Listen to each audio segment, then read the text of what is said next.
Yang berhormat Tangga Batu tadi ada mengelirukan Dewan Yang Mulia ini. Oleh kerana sebenarnya byword untuk UMNO dan Barisan Nasional ialah inkonsistensi dan bukan konsistensi. Khasnya dalam perkara ini yang di hadapan Dewan Yang Mulia ini, oleh kerana saya sudah tunggu lama untuk tindakan ini diambil. Dan sebenarnya pada Jun 28 1979 saya ada kemukakan satu usul dan ada 2 hari digunakan untuk membahaskan usul saya untuk membatalkan 4 peristiharan darurat. Masa itu semua ahli-ahli Parlimen Barisan Nasional menentang. Dan sekarang mereka semua sokong. Itulah inkonsistensi. Hipokrisi, inkonsistensi dan hipokrisi.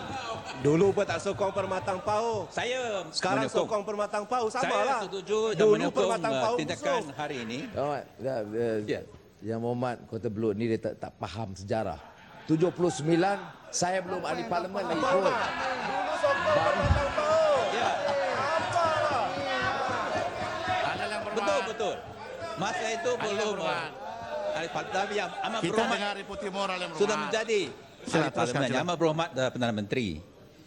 Dan saya rasa perlulah nanti yang amat berhormat Perdana Menteri membetulkan perkataan yang perlu digunakan. Yang berhormat daripada Tangga Batu kata perkataan yang patut digunakan ialah membatalkan dan bukan terungkai. Tapi sebenarnya dalam perlembagaan apa yang perkataan yang patut digunakan ialah kalau untuk Parlimen untuk ambil tindakan ialah untuk mengungkaikan proklamasi ini. Saya harap ini boleh dibetulkan dan ini menunjukkan bahawa ada breakdown communication antara yang amat berhormat dan pun Perdana Menteri dengan Jabatan Perdana Menteri. Tapi saya tanya, kenapa? Kenapa ada tinggal lagi satu darurat? Darurat pengisytiharan. Dan dalam usul saya tahun 1979 saya ada sebut empat darurat pengisytiharan itu. Pengisytiharan darurat bertarikh 3 hari bulan September ialah Indonesian Konfrontasi.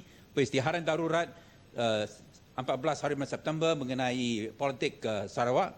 Pengisytiharan darurat 15 hari bulan Mei ialah 69 dan pun pengisytiharan darurat 8 hari bulan November tahun 1977 mengenai senario politik Kelantan. Kenapa?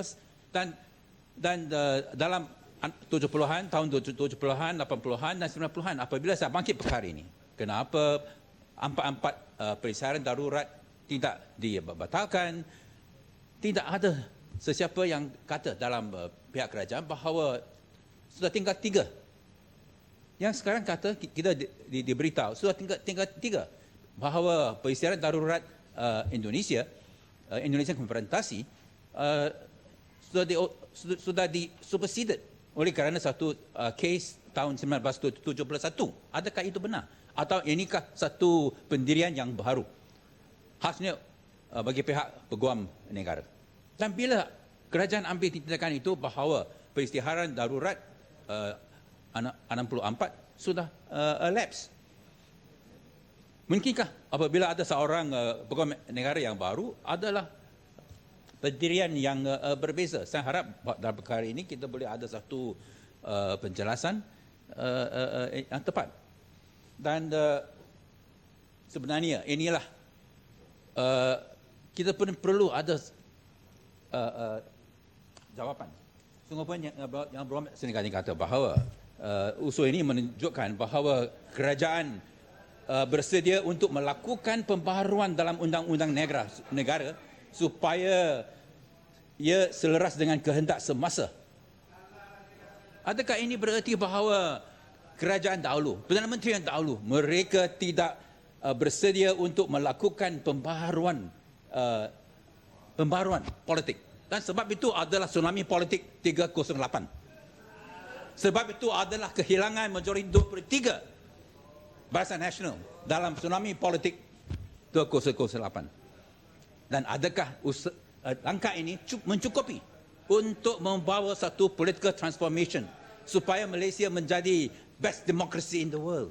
Dengan langkah ini, di mana satu peristiharan darurat mengenai politik Sarawak perlu ambil 45 tahun untuk membatalkan. Satu peristiharan darurat 13 Mei perlu ambil 42 tahun untuk dibatalkan, dan peristiharan darurat Kelantan perlu ambil 34 tahun untuk dibatalkan. Sungguh pun untuk 40 tahun keadaan yang mewujudkan sama ada kita setuju tak setuju itu terserah kepada semua para historian, sama ada asas untuk peristiharan darurat dibuat masa itu atau semacam apa yang berlaku di negeri Sarawak tahun 66 dan di negeri Kelantan tahun 77. Inilah semua satu power play di mana Barisan Nasional atau UMNO cuba ambil kuasa. Tapi itu kita perlu untuk bahas hari ini. Tapi kenapa adalah berlaku keabaian, negligence politics bagi pihak kerajaan ambil masa begitu lama untuk membatalkan atau untuk membatalkan peristiharan darurat. Oleh kerana saya ada sebut dalam perbahasan tahun 79 bahawa hal berbenarkan satu peristiharan darurat terus kekal. Sungguh pun keadaan darurat yang mengakibatkan peristiharan tersebut diisytiharkan telah tidak wujud lagi merupakan satu penyalahgunaan kuasa dan juga tidak perlembagaan. Itu satu penyelewengan, satu penyalahgunaan kuasa yang sangat teruk, yang serius. Khasnya sebenarnya peristiharan darurat yang tersebut semua sudah tidak mengikut perlembagaan.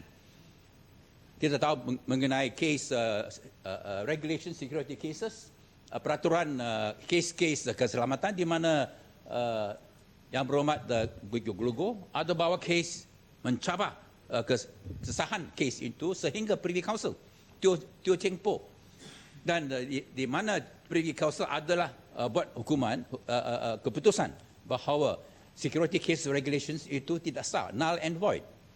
Dan mengikut keputusan itu sebenarnya peristiharan darurat di mana keadaan sudah tidak wujud kalau diteruskan ialah satu kesalahan, satu abuse of power dan boleh diputuskan bahawa tidak sah. Dan masa itu kita DAP rela tahun 79 membawa kerajaan Barisan Nasional ke mahkamah oleh kerana peristiharan darurat masa itu tidak lagi wujud, tak patut terus dipakai. Tetapi majoriti 23 Barisan Nasional disalahgunakan oleh kerana perlembagaan dipindahkan untuk menjadikan perkara 150 ialah mengenai peristiharan darurat non-justiciable, tidak boleh dicabar atau disoalkan dalam mahkamah. Bukankah ini arrogance of power, abuse of power, di mana yang amat berhormat kata bahawa tindakan ini diambil supaya menunjukkan bahawa Parliament the highest political chamber in the land. Apabila majoriti 2/3 boleh disalahgunakan untuk menjadikan perkara 150 tidak boleh dicabar di mahkamah. Dan kalau kita mahu Malaysia best democracy in the world, kita perlu kembalikan kuasa kepada mahkamah, kepada parlimen. Semacam yang apa yang wujud dalam perlembagaan merdeka tahun 1957, di mana peruntukan masa itu yang berikut dengan izin yang berumani masa itu a proclamation of emergency and any ordinance promulgated under shall be laid before both houses of parliament, and if not sooner revoked, shall cease to be in force. A proclamation at the expiration of a period of 2 months, beginning with the date on which it was issued. B, an ordinance at the expiration of a period of 15 days, beginning with the date on which both houses are first sitting. Adakah yang hamba berhormat rela untuk kembalikan kepada perlembagaan merdeka, di mana Presiden darurat adalah untuk live untuk 2 tahun. Apabila Parlimen ia diisytiharkan atau ordinan adalah live untuk 15 hari selepas persidangan Parlimen. Adakah Yang Hamba Berhormat rela untuk memberi jawapan? Dan kedua, adakah kita rela untuk kembalikan judicial review power kepada mahkamah supaya mereka adalah kuasa untuk menentukan sama ada eksekutif adalah salah kuasa apabila mengisytiharkan darurat atau membuat undang-undang di bawah ordinan-ordinan. Dan ini kalau begitu, barulah kita berkata kita ada best democracy in the world. Kenapa adalah begitu tendangan yang hebat mengenai Peaceful Assembly Bill?